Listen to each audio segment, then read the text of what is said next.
Well, I qualified in dentistry many years ago now, back in 1982 in Cardiff. I saw an advert in the British Dental Journal saying join the Navy, so I did. And then I did a short service commission in the Navy and then transferred across to the Marines, did about 8 years in the forces and then came out and then did medicine after that.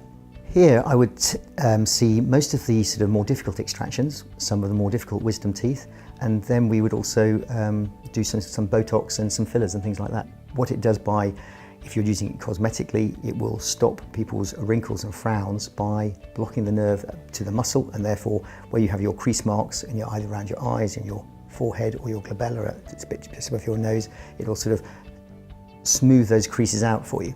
And it lasts for about 12 weeks, so it's very much a temporary thing. By putting the correct small minimal amounts in, then you should be able to sort of make sure that nothing untoward happens. So it's a case really of knowing your anatomy, where you're putting things. Most of us would have learnt within the National Health Service how to use it for other things as well.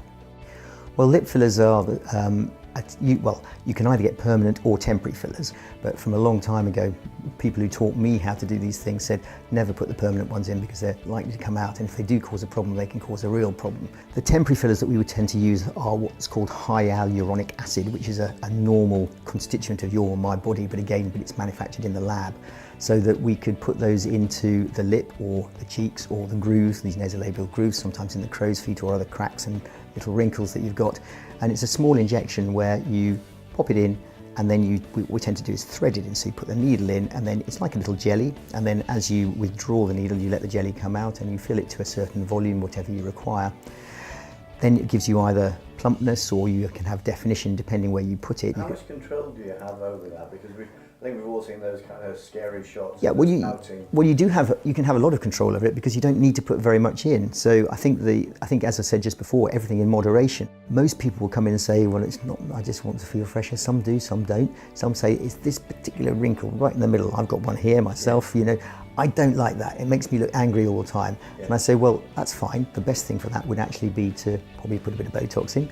If it's a really deep fissure, what happens with Botox is that it doesn't particularly get rid of it, but it may smooth it out a little bit, and therefore a bit of filler might be better in that area. Around the wrinkles of the eye, that's great for Botox. Whereas these nasolabial folds down here is much better for filler. It's the horses for courses, and so what you have to do is tell everybody, whoever they might be, this is what is available, that's probably better than that, and then they can make an informed decision.